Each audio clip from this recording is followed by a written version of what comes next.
All right, folks, we All are right. back here with the draft. Welcome back, Wes, to this. Hey. Quickly, bands, XYZ bands, Akali, Syndra, Rise. On the other side, Kimchi Boys band, Gangplank, Galio, Varus. Graves has already been picked by XYZ, and Elise and Ezreal to the Kimchi Boys. So we do see the Rise band, Whew, yeah, and that comes through. And now, I mentioned it earlier, this is here we this go. is a post-nerf Senna Tahm Kench bot lane, Yep, but they're yep. trying it out again because they've had so much success in this league in the past. Yes, exactly. The Graves also coming in. That was banned last time. Kimchi Boys replaced it with the Varus ban. And so, yeah, really, I think it's a good adaptation here from XYZ to, of course, ban out the Rise. Definitely, definitely our analyst desk wanted to see that. And even though they were worried that Yunbee can just, hop on another scaling mage and just go off. I still like the Senna Tahm Kench. I think it's a really good, it's obviously just still really good even with the nerfs, and Graves being added into the mix there is such a strong jungler, and actually, does fine into Elise as long as you can survive the really early game.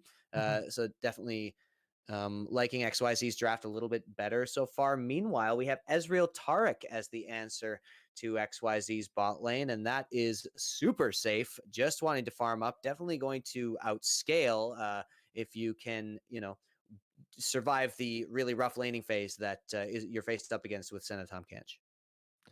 Yeah, exactly. They're gonna try to basically match that in that way. Yep. Right now we're watching two teams with tons of peel. Elise gives you that a little bit of an engage if you get a nice little pick, and you have a lot of Mm-hmm. early game agency with Elise. But Graves does scale super well. Senna, of course, scales infinitely. If you can kind of get to that point, and Tahm Kench can kind of just save anyone that they need to. So it'd be Mm-hmm. very interesting to see where they come out next. Again, we do like to see scaling mid laners on basically either of these mid laners, and that's right now is the focus of a lot of the bans that we're seeing Yes. come through right now. So it'll be interesting what they kind of put down there. Cassiopeia again still available here potentially for uh kept if Kimchi Boys Mm-hmm. don't pick it themselves here. So that'll, I would imagine, would likely be the pick for them once again on that side, just because it's just like such a good champion on that player. But right now, Kimchi Boys Mm-hmm. just picking up the Sett, which is like, Yep, I was it, about to yeah. I was about to predict the Sett, but didn't get it in on time, so I can't look like as much of I a just kept genius as I talking, so would I have. apologize. No, it's okay, but I'm happy to see the Sett. I was going to say like they should pick the Sett here. I think it's really good into the team of XYZ. Also, just that's the blind pick right now for solo lanes, in my Mhm, opinion.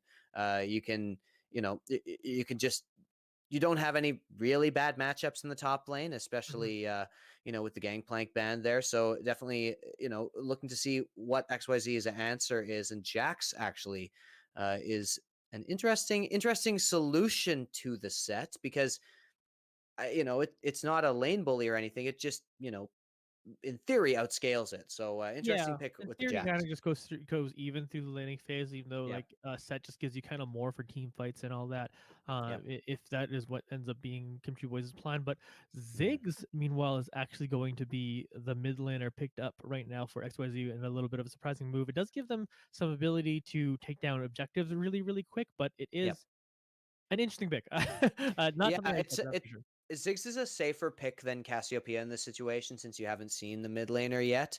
Mhm. Cassiopeia could be countered, but Ziggs is pretty safe, and able to contribute no matter what. But here comes Azir. Speaking of scaling mid laners, oh man, Mhm. Yunbee on Azir. I just can't wait to see this. Totally different.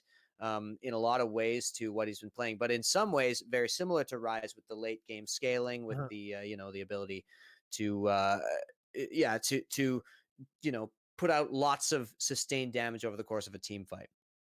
Yeah, that'll be kind of interesting where they kind of go there. You have the sustained damage over team that we were mentioned, but really it's a slightly awkward in the sense that you don't have a real tank to kind of to go Yep. along with it. Because essentially Azir, it's not an AD carry, obviously, but essentially just Yep. plays in that kind of way, obviously, but with a giant engage tool and then ultimate. Yeah, the But Taric um, potentially filling that role, but yeah, yeah. exactly. Yep. So I guess the goal here is that Tark's just gonna make you immortal for long enough for Exactly. Yep. Azir to just kind of fight it out. So it's Mhm. it's it's a little bit of an awkward team composition for Kimchi Boys, but if any team in this league can pull it off, it will Yeah. be Kimchi Boys, right? Like, Exactly. Yeah. Yeah. I think they definitely got the lane advantages in this situation. Interestingly, even though it was a counter or the Jax was picked afterward, but in any case, we are going into game 2. Will XYZ be able to come back into this series and take us to game 3? We'll find out after a few minutes of break. all right, everyone, welcome back to this very, very hype matchup between two undefeated teams. Team XYZ drops game 1. They move over to the blue side. Kimchi Boys won that first game. They move over to the red side, and they're looking to clean it up and prove that they're the best team in this league. So we'll see if they could do it now. And yeah, the biggest takeaway from game 1 is that Yunbee should make them Yunbee a happy is team. nuts. Yeah. Like that's kind of what I've just convinced out of the games I've watched him play in this league. He is an insane player at this game, and we'll see. I'm excited to try his career, like past the league too. Is that my man Yumbee's real freaking good, and see what he does in this game though. Never mind about the future too much because if well, I don't think he even streams or anything. But you know, this guy's hype. Like, he's exciting to watch. He's not just, you know, really good. He's also fun to watch. It's fun to watch him play, and you know, kind of, you know, have this teamwork around him, and just, you know, just dismantle these other teams. So, you know, as we continue to shower praise upon Yunbee, we got to go down the summoner spell list here. Trying to get Yunbee to play on my Clash team. That's all. That's yeah, exactly. Yeah. The more we butter him up, just play on my Clash team next time. It's gonna, the MEL broadcast team. It needs a mid ringer. Exactly. We probably win. Oh, just man. I think we would win. Yeah. Anyway, here we have Snarfles and Crow trying to get early kills over here, trying to invade onto the blue buff. I am owner is taking some damage, but he is Ezreal and is able to kind of just walk out of that. But it might be a blue buff awarded to this XYZ team. It is going to be, Yeah, they're going to grab that, and yeah, exactly. 9-6 is just going to move over towards the red buff instead. Maybe we'll see some vertical jungling after this. We'll keep track of that, but you know, yeah, if they can steal, if they can 3 buff, that would be very, very impressive. Right now, Kept is actually trying to make it a little difficult here for 9-6 to get his own buff by himself as well. Ooh, that was pretty close.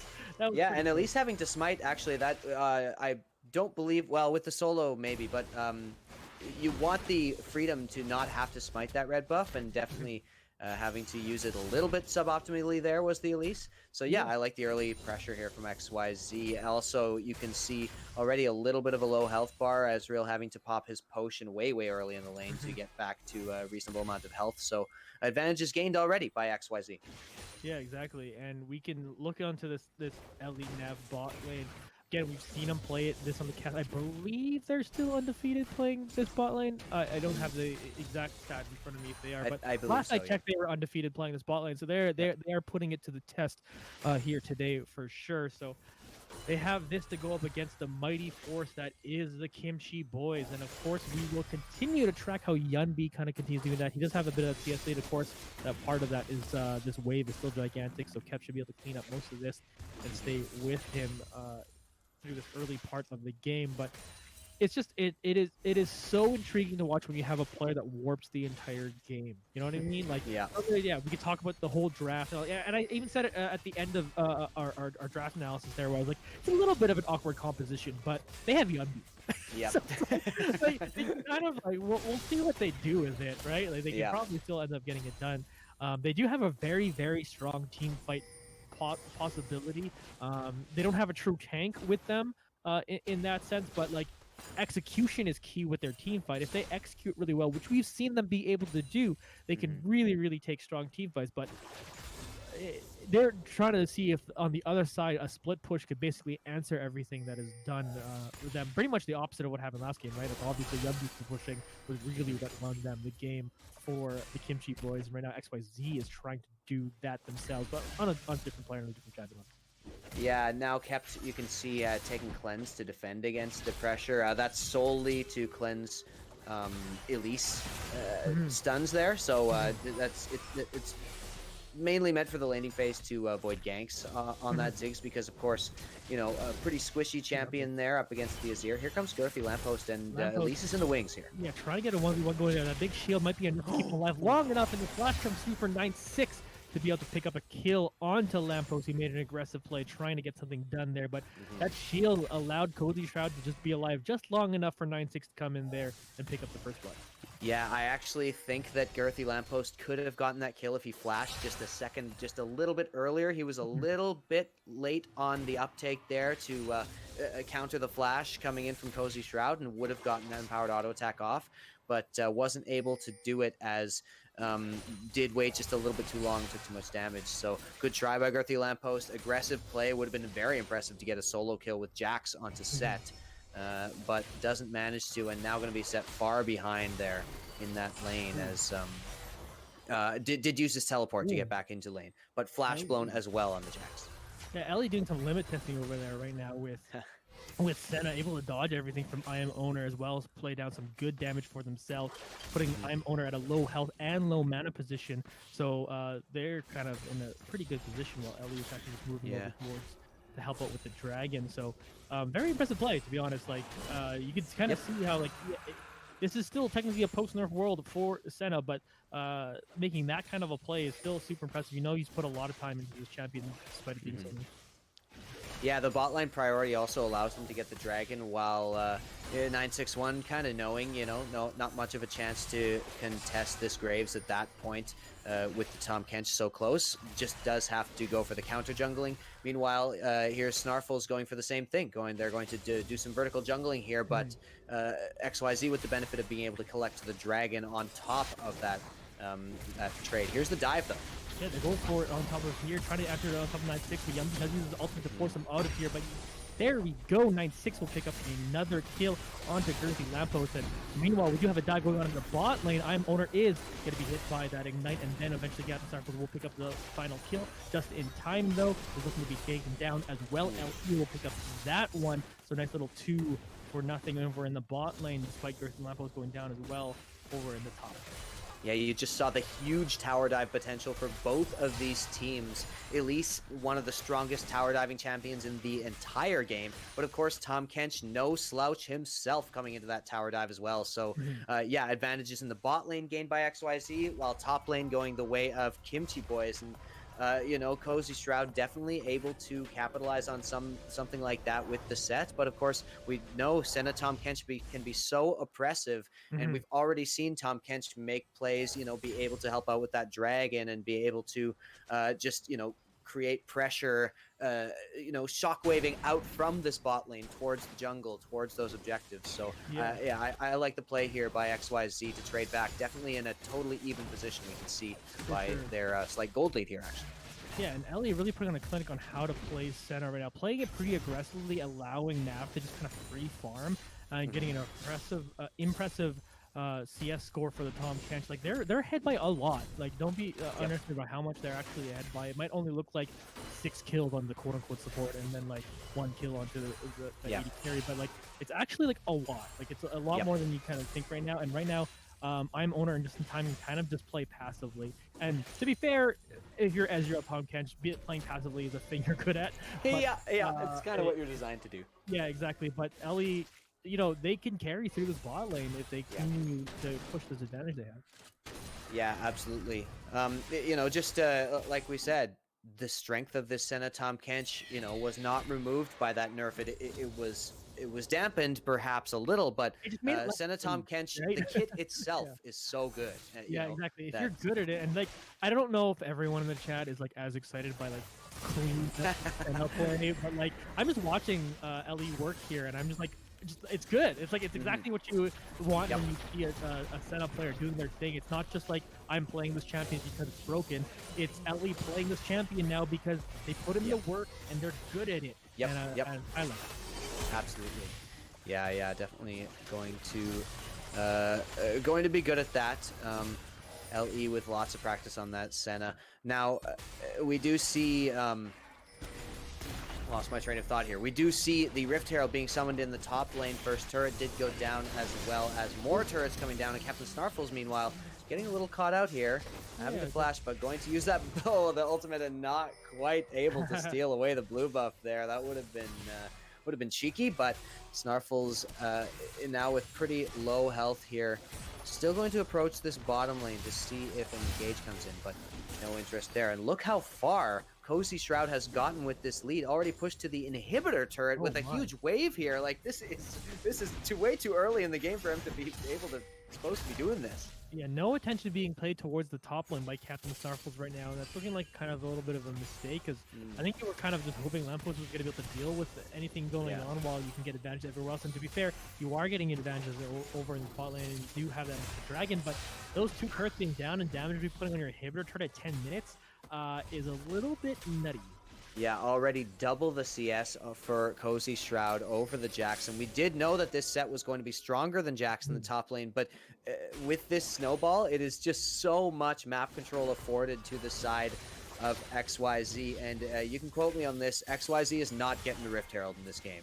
But with this map situation, it is just going to be so hard for them to get vision, to maintain map control on that side of the map.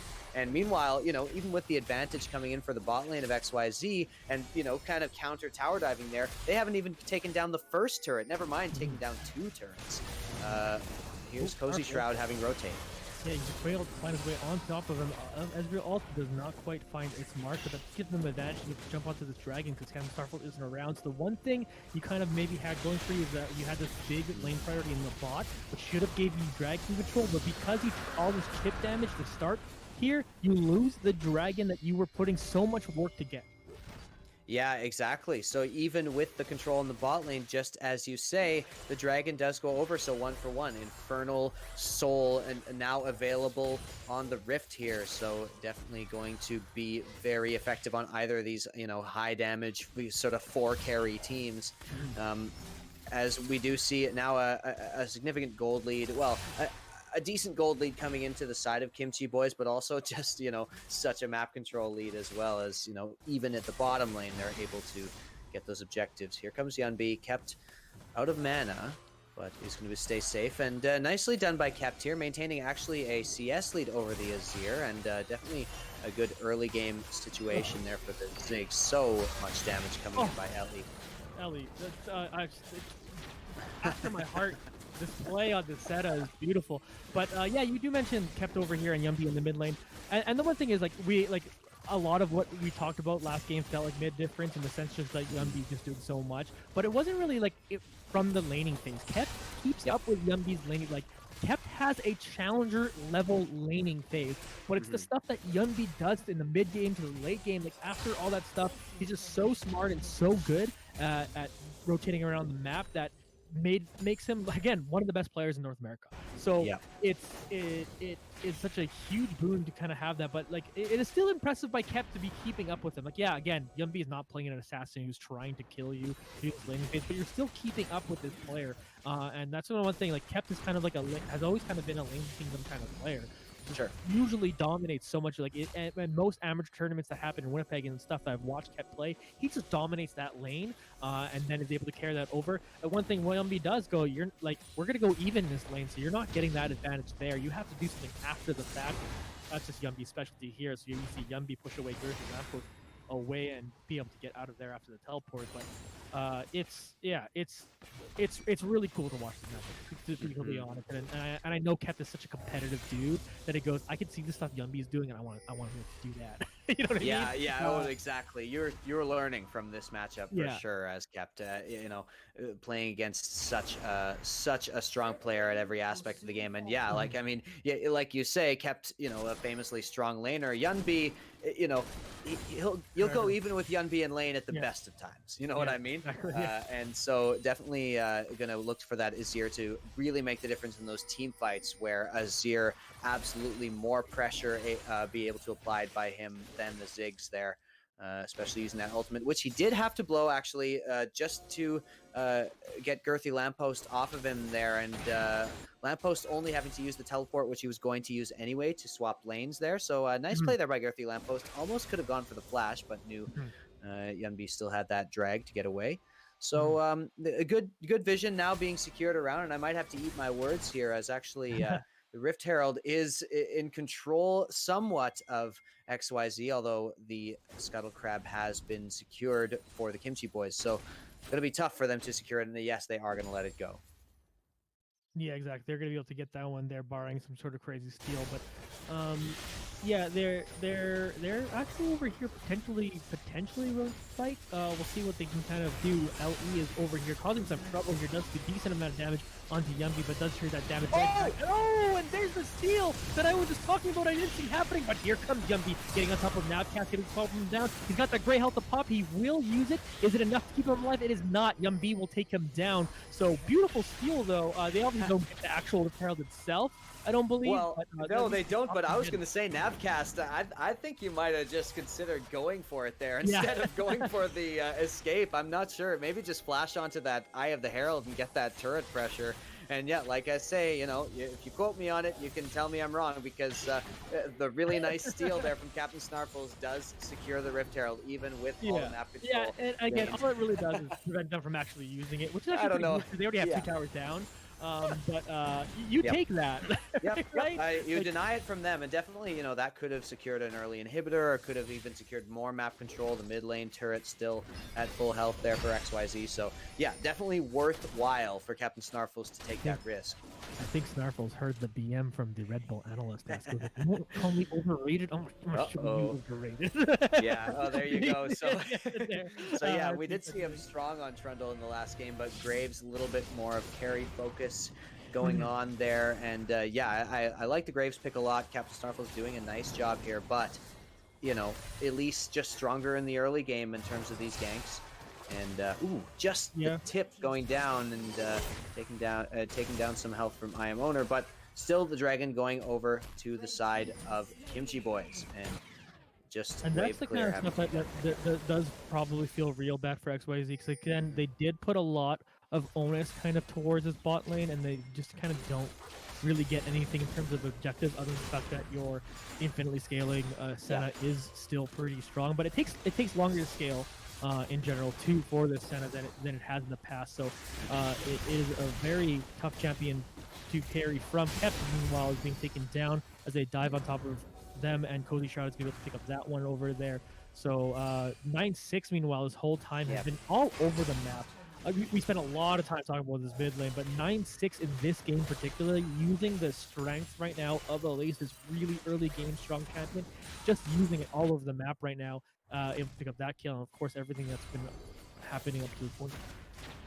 Yeah, so much kill participation, and also maintaining a CS lead on the Graves somehow, even with Captain Snarfles being able to get that early invade and force Elise off the blue buff there. So, you know, really, really nice work by 961. We've praised 961 in the early stages of this tournament, of this league, for the Rek'Sai play, for instance. Really, really strong early game, such a good matchup, and such a good, you know, synergy with Yunbee and Cozy Shroud to be able to get that map control on that top side of the map. Definitely, I Am Owner and JUSTXNTIME play weak side in this team a lot of the time, and very, very much acknowledged by 961 here on these early game, you know, skirmishing junglers that he often plays to, you know, to go for that, to play to that strength. And I Am Owner and JUSTXNTIME doing a perfectly fine job with exactly that, being able to now get a CS lead here on this Ezreal, and just you know, do exactly what they need to enable Cozy Shroud and Yunbee to take control of the map. Yeah, and while that CS lead is kind of like even in terms of, I'm gonna shut up as Cozy Shroud looking like to do a dive over here. 9-6 is with him as well. Gonna be able to jump on top of Girthy Lampost, who's trying to at least trade this back, but will not be able to do so. So nice clean dive once again by 9-6, pick up the third kill for themselves. But anyway, the point I'm trying to make is that the kind of effective gold, though, right now is actually kind of huge when it comes towards that Senna bot lane. Just because, like, okay, so the 23 gold CS that's on the Taric is inconsequential, but it actually matters a little bit to LE. And then you're basically close to even when you come to the two carries of the lane, quote unquote, in terms of people who are taking most of the CS. So they're pretty happy with that. Meanwhile, fight goes to lose to the mid lane, and I would call it a fight. But really, it just kept getting destroyed by 3 members right now of the Kimchi Boys. Yeah, more of a murder than a fight. Yeah. Coming into the mid lane there, as Kept does expend the flash and not able to cleanse his way out of that one.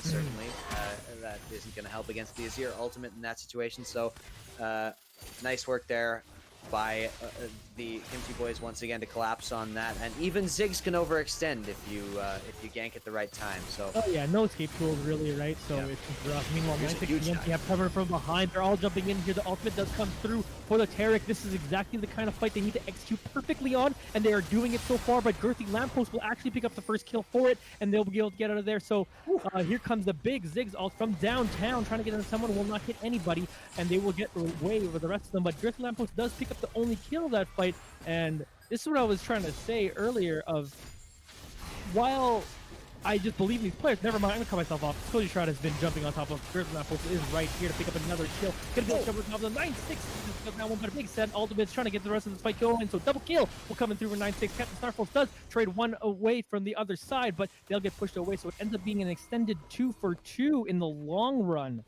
And that excellent flank there by 961 on the Elise. That is brilliant. Just perfect timing to get onto that back line. And yeah, like we said, that dive, you know, stymied by the power of Tahm Kench with stopwatch. Just so much survivability as they went in for the focus on Tahm Kench, which is kind of what you're supposed to do, right? Because he can't eat himself. But then there's the Tahm Kench with the stopwatch, you know, drawing so much attention, while Captain Snarfles and LE were able to just kite back towards the previous turret, or the inner turret, as well as Girthy Lampost now showing the late game strength of Jax with that Blade of the Ruined King, able to actually win that duel on the other side of the fight. So nice play initially there by XYZ, but just play into the trap the 961 had set there, and was able to come in with that double kill and get out alive somehow on that Elise. This is crazy Elise play here by 961. Yeah, and the only, like, if you want to be nitpicky, unfortunate thing is, because the champion at least does fall off the cliff kind of when it comes to the late game,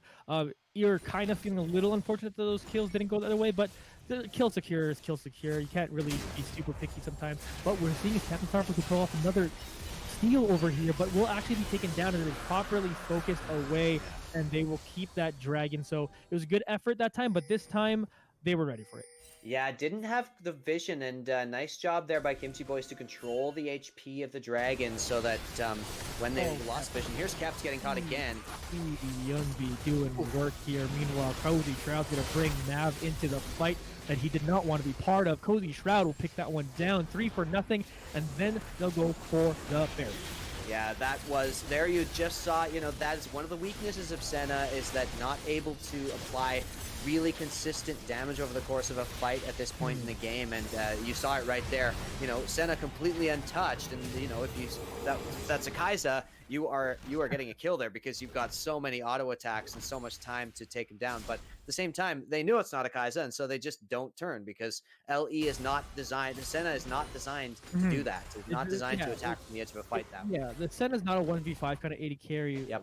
With the big part of this being your only lane that was really doing well was that Senna is really more of a supportive role towards the rest of the lanes. Like, obviously that ultimate having global impact and all that jazz, and everything you can do, the shield and the heals and the basically not inconsequential damage. You do put like, look how much damage done to the Ezreal there to start a fight. That needs to be cleaned up by someone else. So then you look at someone like Captain Snarfles to be able to do the damage after that. But in so many situations, Captain Snarfles is dead. Like, yeah, he's going for this dragon steal, but that left you dead for this Baron, and then they went and go to overtake it, and then some people tried to contest it, and they couldn't because they didn't really have the damage to do it. And right now you're just seeing this team Kimchi Boys just getting it done. Yeah, the Jax becoming more and more of a weird pick to me. As you know, we do see sort of the style that XYZ is sort of going for here is sort of a poke situation with the Senna Ziggs and even the Graves with the ultimate, and then Jax sort of wants to go in ahead of everyone, and you know, Tahm Kench makes a lot of sense, and Jax doesn't seem to be fitting that well. They're not able to sort of get a cohesive game plan together for these team fights and for these engages, and not able to defend turrets either because their poke is so split up right now. So yeah, I'm questioning the Jax pick a little bit. Seems odd, but we'll see. It definitely does scale up very, very nicely. Arguably the best out of any of these champions, and so really, really good potential there, and will be able to solo any other champion. So it's going to be hard to answer that Jax in this late game, but will they even make it there is the question. Yeah, as we but even if your Jax does scale up, Yunbee is on Azir. Yeah, exactly. Like you can try to split push, then Yunbee can answer you anywhere, can 1v1 you at any time. And so okay, so anyway, he can 1v1, maybe we team fight. Well, Yunbee can team fight you better. So 9-6 has found Kept once again, and Kept 0-4 now. We talked about how good he is to the laning phase, but right now being punished through this mid and late game, just being taken down over and over again. Yeah, Kept getting caught out now, and it's just so hard because you want to get those advantages. You want to be pushing as the Ziggs as opposed to, having to just go further and further back, lose out on more and more farm. An inhibitor going to go down at 25 minutes. Very good timing there, and the Infernal Soul is also on the table. So once they siege the second turret, which will go down with pretty much without a fight, looks like, they can, they can reset. They can either go for this fight, or they can reset and just wait for that dragon to spawn, get that Infernal Soul, and then go in for the kill. We spent so much time talking about Yunbee's ability to kind of carry a team over here, but the rest of us keep going, hey, like, we're here too, and really they're just playing a better team game at this point, at this junction. And that's just coming through. Like this, as much as we like to talk about the Yunbee show and all that stuff, and it's cool narrative to talk about. Reality is, this is a good freaking team. Everyone on the team is so good at League of Legends that they're going like, hey, I have a 7-0-2 jungler in this game too as well. Cozy Shroud, modest 2-1-6 score, but look how early those top lane turrets went down and how much impact it's had throughout the entire game. Like, That's what's so truly shade at Yunbee, but like anyone could have been playing mid lane if the rest of your team is doing this. You know what I mean? Like I could have been there, just kind of like feel it out in the back with Azir. Oh, if Elise is gonna play like this, I'll go in that mid lane. Man, that's what's truly terrifying about Kimchi Boys is that they are just, that even though Yunbee is the star player, they can win everywhere. Here comes 961. Not catch that Elise right now. 961 not going to give up those Magi stacks that easily. But yeah, so terrifying to play against this where they can just pop off in every single lane. Now they contest for the dragon. Definitely XYZ not interested in giving up this dragon soul without a fight, but will they be able to win this team fight? Yeah, because that might be the damage that would really set them over the top over here. Just in time he's running away in the middle of a fight. He's going to use his ultimate to use it just in time, but he'll not live forever. He will eventually go down, and the re-engage is starting to happen, but 9-6 will pick up the first kill. Sett will jump in and get everyone in the middle of the fight. They continue to go down, Cozy Shroud being the next target. Captain Snarfles will pick that up, and eventually will 9-6 go down? Can they finally take down this raid boss? They will not. Gets away. I am owner now trying to get him the damage the other way, but here comes Yunbee with the big ultimate, getting in the middle to pick up one kill, but it will just be traded back. The shutdown goes to Captain Snarfles, and a bunch of members load the Ezreal tries to make something happen, but it'll just get you in a little bit of trouble here. Navcast right now is fighting owner away. LE is right there to potentially get some heals in there to do something, but the base is being taken down by minions right now. So my dude, someone's got to back, someone's got to deal with that, but I am owner is being so annoying, not allowing them to go back to defend the base. You don't even need Yunbee pushing. The minions are doing it for you, and they just destroy the base. They're going to continue to take on this dragon. They're still here. Captain Snarfles and Lampost are still by the dragon while the base is going down. I am owner still not letting them back, and they're trying their best to get away. Cozy Shroud is trying to finish the game. They're gonna take it. Are they gonna win it? They're teleporting another member, and it'll be a 2-0 for the Kimchi Boys.